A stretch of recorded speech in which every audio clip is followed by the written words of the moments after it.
کہ جو شخص چاہتا ہے کہ اللہ تعالیٰ اسے افضل امت محمدیہ میں شمار فرمائیں تو اسے چاہیے کہ ان اوصاف کو اپنائے، یعنی امر بالمعروف اور نہی عن المنکر کرتا رہے۔ آگے اللہ تبارک و تعالیٰ نے منافقین اور کفار کو دلی دوست نہ بنانے کا حکم دیا ہے کہ کبھی بھی منافقین اور کفار کو دلی دوست مت بناؤ۔ 3 وجہ اللہ تعالیٰ نے بیان فرمائی ہیں۔ پہلی وجہ یہ بیان فرمائی کہ دیکھیں منافقین اور کفار ہر وقت تمہیں نقصان پہنچانے کی کوشش میں لگے رہتے ہیں، ہر وقت ان کی یہی چاہت ہوتی ہے کسی بھی طرح سے تمہیں نقصان پہنچائیں۔ نمبر 2 کہ ان کی چاہت اور خواہش یہ ہوتی ہے کہ تمہارے دین اور دنیا میں مصائب اور مشکلات پیدا کریں، جس کی وجہ سے تم ہمیشہ پریشانیوں میں رہو۔ تیسری وجہ اللہ تعالیٰ نے یہ بیان فرمائی ہے کہ دیکھیں ان کے چہروں اور باتوں سے بغض عیاں ہے اور ان کے دل بغض سے بھرے ہوئے ہیں۔ چوتھی وجہ بھی بیان فرمائی ہے اور واضح فرمایا ہے کہ جو ان کے دل کے اندر بغض ہے وہ ان کی زبانوں سے بھی زیادہ ہے، لہٰذا جب وہ ہر وقت تمہارے غیظ اور غضب میں رہتے ہیں اور تمہیں نقصان پہنچانے کی کوشش میں رہتے ہیں تو پھر ایسے لوگوں کو، ایسے اشخاص کو، ایسے افراد اور طبقے کو کبھی بھی دلی دوست مت بناؤ۔ اور مومنین کو دوست بنانے کا حکم کئی مقامات پر اللہ تعالیٰ نے دیا ہے کہ مومن کے ساتھ اچھا لگتا ہے، کافر کے ساتھ اچھا نہیں لگتا۔ آگے اللہ تبارک و تعالیٰ نے غزوہ بدر کا اجمالی ذکر کیا۔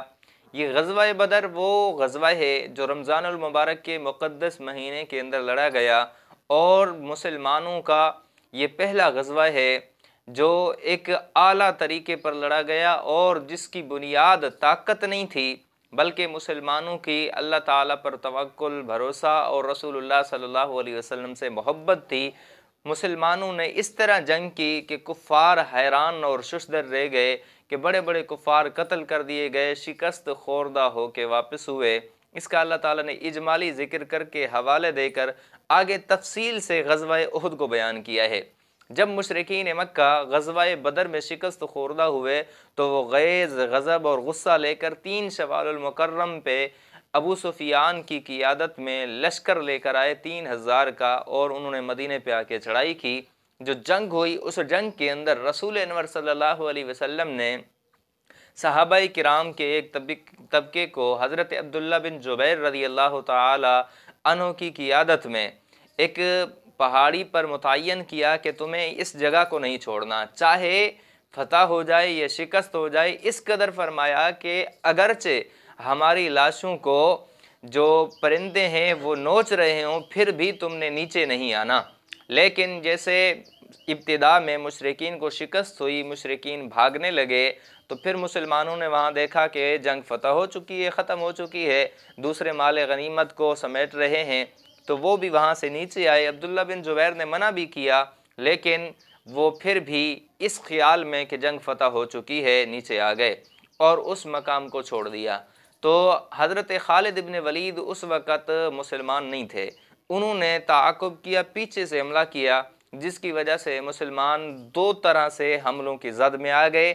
ایک لشکر جو بھاگ رہا تھا وہ بھی واپس آ گیا کیونکہ انہوں نے دیکھا کہ اب مسلمان تتر بتر ہو رہے ہیں، اور ایک پیچھے سے حملہ جس کی وجہ سے مسلمانوں کو بہت بڑا نقصان اٹھانا پڑا۔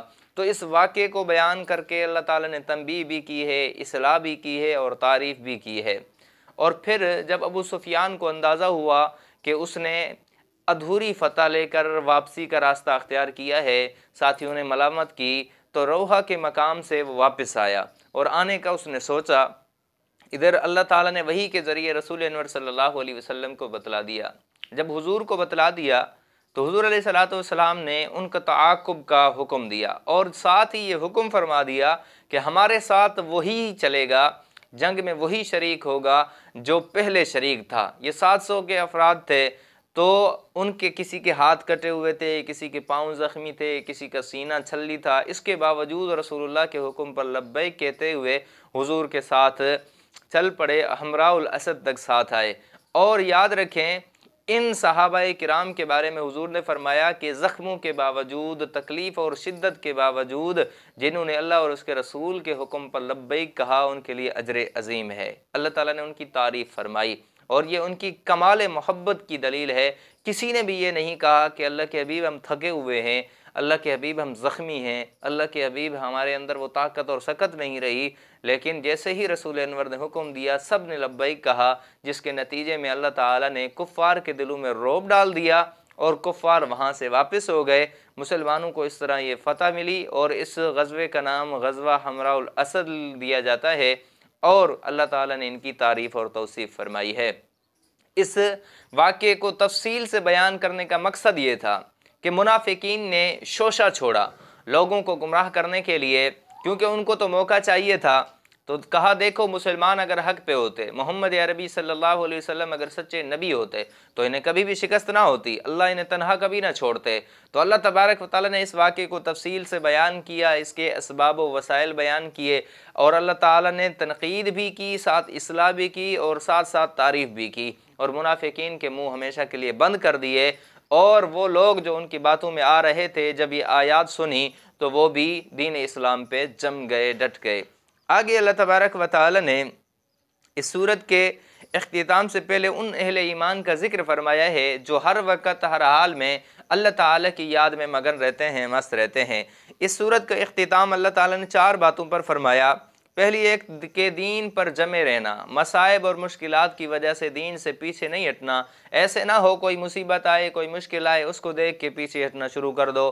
اور نمبر 2 فرمایا دشمنان کے مقابلے میں ان سے زیادہ شجاعت اور بہادری سے لڑنا، ان سے زیادہ بہادری دکھانا تاکہ ان کے دلوں پہ رعب پڑے اور وہ تمہارے سامنے ٹک نہ سکیں۔ تیسری بات یہ بیان فرمائی کہ دشمن سے مقابلے کے لیے ہر وقت تیار رہنا، اپنے آپ کو ہر وقت اس بات کے لیے تیار رکھنا کہ ہمارا دشمن سے ابھی مقابلہ ہونے والا ہے اور ہم ان سے جنگ کریں گے۔ جب اس وقت تم تیاری میں رہو گے اس طرح تو تمہیں کبھی بھی شکست نہیں ہوگی۔ اور نمبر 4 ہر حال اور ہر مقام میں اللہ تعالیٰ سے ڈرنا، تقوی کو اختیار کرنا، کیونکہ تقوی ہی یہ واحد شے ہے جو انسان کو بلندیوں تک پہنچاتی ہے۔ اللہ تعالیٰ نے آگے سورہ نساء کو بیان فرمایا ہے۔ اس سورت کو سورۃ النساء اس وجہ سے کہا جاتا ہے، نساء یہ امراتن کی جمع ہے من غیر لفظ ہی، عورتوں کو کہا جاتا ہے، چونکہ عورتوں کے کافی مسائل کا بیان ہے اس سورت کے اندر، اس وجہ سے اس سورت کو سورۃ النساء کہا جاتا ہے۔